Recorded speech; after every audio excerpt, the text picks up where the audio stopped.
Hello guys, welcome to Sunrise Classes. And friends, in the previous class we were doing the Indian Statistical Service previous year question paper for the year 2023. We were doing the paper 2. So हम लोग जो है paper 2 कर रहे थे Indian statistical service previous year question paper का। दोस्तों मैं आपको बतला दूं कि सनराइज क्लासेस एक दिल्ली वेस्ट कोचिंग इंस्टीट्यूट है जो Indian statistical service and RBI DSIM के लिए एक फेमस इंस्टीट्यूट है। हमारे यहाँ आपको हर चीज एक प्रॉपर वे में एंड बहुत ही बेहतरीन तरीके से प्रोवाइड की जाती है।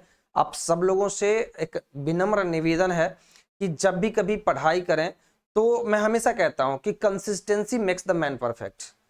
अगर आप कोई भी काम करते हो ना, यू नीड कंसिस्टेंसी। मैं हमेशा ऑफलाइन में बच्चों को, बहुत सारे बच्चे तो ओवर मोटिवेटेड हो जाते हैं, उनको कहता हूं थोड़ा कंट्रोल, बट अदरवाइज मोटिवेशन जरूरी होती है कंसिस्टेंसी के लिए, खास करके क्योंकि आप जब किसी काम को रेगुलर वे पे करते रहते हो ना, धीरे धीरे कुछ टाइम बाद आपको लगता है अरे यार कर क्या रहे हैं, वो चीजें छूटनी चाहिए और आपको काम करना चाहिए। तो आज हम लोग करने वाले हैं क्वेश्चन नंबर 14। क्वेश्चन नंबर 14 में क्या है देखते हैं, बट बिफोर दैट मैं आपको बतला दूं कि हमने पेपर 1 भी कर दिया है और आप प्लेलिस्ट में जाकर देख सकते हैं। तो आप हमारे चैनल पे प्लेलिस्ट में जाएंगे तो पेपर 1 2023 का किया हुआ है टिल क्वेश्चन नंबर 60 और 65, एंड उसके बाद कंप्यूटर बचता है तो कंप्यूटर भी किया जाएगा, मैडम करेंगे उसको। एंड मैं आपको यहाँ पे जो करवा रहा हूँ वो है आपका पेपर 2। पेपर 2 को हम लोग करते हैं। पेपर 2 में जो ऑफिशियल पार्ट है वो मैडम करेंगी। तो आपको जो ये पार्ट है वो मैं कर रहा हूँ। हमने क्वेश्चन नंबर 13 तक कर दिया है, क्वेश्चन नंबर 14 आज हम लोग करने वाले हैं।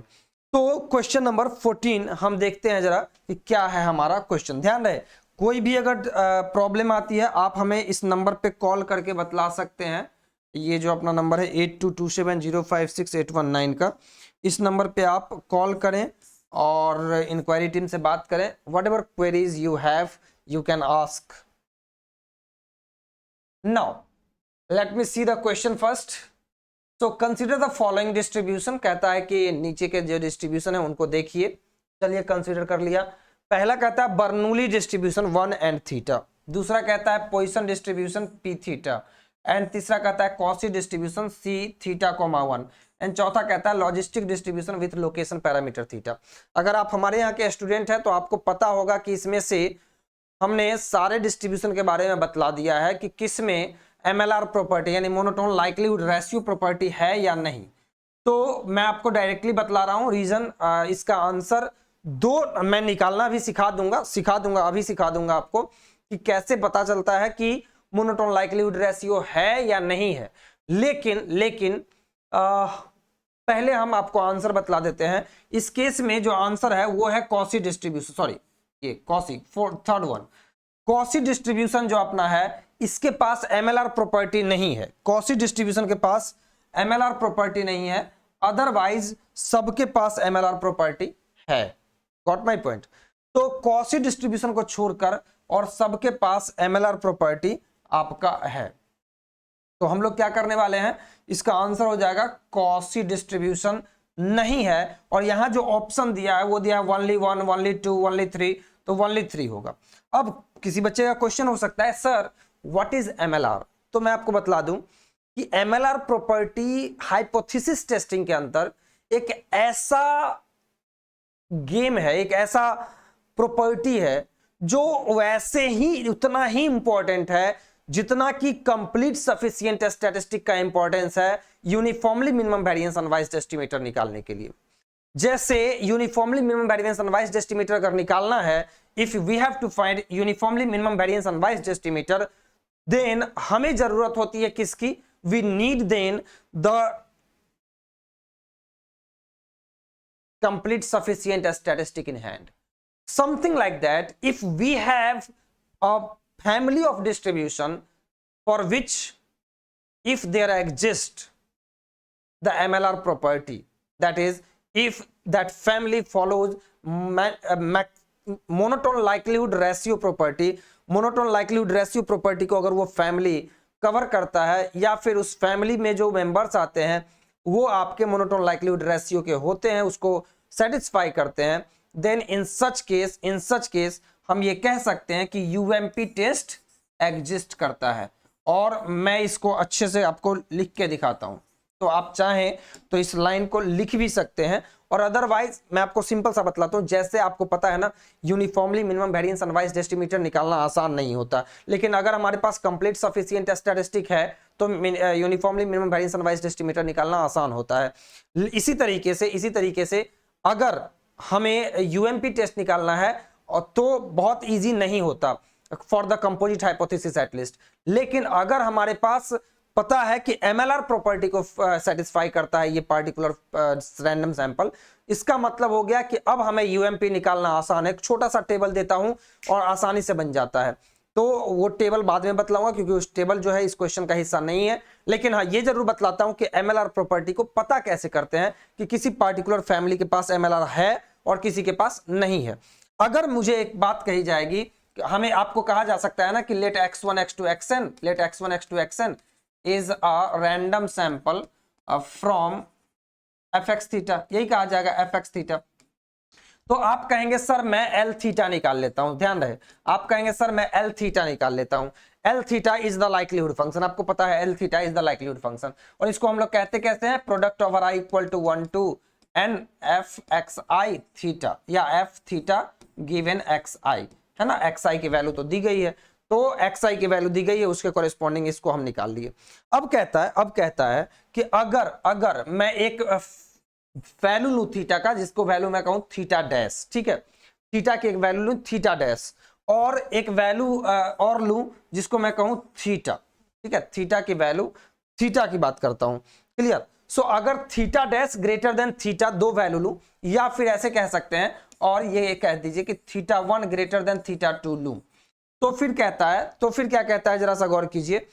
तो कहता है कि L थीटा 1 या L theta dash upon L theta और L theta 1 upon L theta, अगर आप L थीटा 2, अगर आप ये रेशियो लेते हैं जो कि लाइक्लीहुड का रेशियो, ध्यान रहे नाम ही है लाइक्लीहुड का रेशियो है, तो कहता है कि या तो ये जो आपका रेशियो है या फिर ये रेशियो, दोनों में से कोई भी एक, ये रेशियो या तो इंक्रीजिंग या फिर डिक्रीजिंग फंक्शन ऑफ टी बनेगा, इंक्रीजिंग या डिक्रीजिंग फंक्शन ऑफ टी बनेगा। Got the point, where T is the function of x1 x2 xn, ये आपका होगा इंक्रीजिंग और decreasing function of T, increasing और decreasing function of T. T क्या है, डिक्रीजिंग फंक्शन ऑफ टी, ये बनेगा आपका। अगर ऐसा फंक्शन बनता है, ये जो रेशियो है, तो अगर ऐसा कोई फंक्शन बनता है या तो इंक्रीजिंग या डिक्रीजिंग, या इसको ऐसे कह सकते हैं मोनोटोनिकली नॉन डिक्रीजिंग या मोनोटोनिकली नॉन इंक्रीजिंग फंक्शन, अगर ये बनता है तो ऑटोमेटिकली हम कहते हैं कि this family F X theta have MLR property, then we say that this family F X theta is having the MLR, that is monotone likelihood ratio property. बात खत्म, बहुत सिंपल। क्या करना है, एल थीटा डिफाइन करना है, दो value लेनी है कोई भी, और या फिर कोई सिंपल ऐसे ही वैल्यू ले लो और डिफाइन कर दो। इसको देखो मोनोटोनिक हो रहा है नहीं हो रहा है, चेक कीजिए, बात खत्म, क्लियर। सो अगर आप चेक करेंगे तो आपको सब का मिल जाएगा, लाइक आप अगर एक्सपोनेंशियल का चेक करें, बर्नौली का चेक करें, आप अगर इवन यूनिफॉर्म का चेक करें तो भी आपको मिल जाएगा, नॉर्मल आदि का तो मिल ही जाएगा। कॉसी का नहीं मिलेगा क्योंकि कॉसी का थोड़ा मुश्किल हो जाता है, प्लस माइनस इन्फिनिटी की तरफ टेंड कर जाता है, इसलिए नहीं पता कर पाते हैं। चलिए, ये इसी तरीके से काम करता है और बहुत ही इंपॉर्टेंट है ये। इसके कॉरेस्पॉन्डिंग आप जब हमारे क्लास में आते हैं तो मैं काफी अच्छे से इस चीज को दिखाता हूं कि क्या है और कितने अच्छे से आप इसको समझ सकते हैं। तो चलिए हम लोग इस क्वेश्चन को, आपने देखा, आई होप आपको समझ में आ गया होगा कि क्या है। कॉसी डिस्ट्रीब्यूशन का नहीं होता है, दो मैं ये पढ़ा देता हूं लेकिन बच्चों को कह देता हूं कि बेटा याद कर लेना, ज्यादा बेटर रहेगा, क्योंकि 6-7 PDF है और उसी में से कोई एक या दो पूछा जाएगा, जनरली यही चीजें होंगी। और केवल वही नहीं, एक टेबल भी साथ में ध्यान रखवाता हूं, क्योंकि वो टेबल याद है तो बहुत सारे सालों में ऐसे क्वेश्चंस आए हैं जो डायरेक्टली हो जाएंगे आपको और अदरवाइज नहीं। दोस्तों मैं आपको बतला दूं कि सनराइज क्लासेस एक दिल्ली बेस्ड कोचिंग इंस्टीट्यूट है जो Indian statistical service and RBI DSIM की तैयारी कराती है। आपको पता है कि 20 मई से हमारी जो है लेटेस्ट बैच स्टार्ट हुई है जो कि रिकॉर्डेड मोड में है। मैं आपको ये रिकमेंड करता हूं कि आप लाइव या ऑफलाइन क्लासेस को ज्यादा से ज्यादा प्रीफर करें। क्यों? ध्यान रहे, ऑनलाइन अच्छी है, हमारे यहाँ की अच्छी है और कहीं की नहीं अच्छी है। तो हमारे यहाँ की जो ऑनलाइन क्लासेस है वो बहुत अच्छी है, लेकिन उसमें जिम्मेदारी आपकी बढ़ जाती है। ऑफलाइन में जिम्मेदारी मेरी बहुत ज्यादा होती है। क्यों? तो मुझे बैच चलाने होते हैं, मुझे समझाने होते हैं, मुझे मोटिवेट करने होते हैं, मुझे ही आपको फोर्स करना होता है कि पढ़ पढ़, जैसे भी पढ़ना है पढ़, रात भर पढ़ पढ़। Clear? So you have to do this for the people who is working in English, who do not understand Hindi well. For them, the one and the only one institute is the Sunrise classes where you need to take the admission.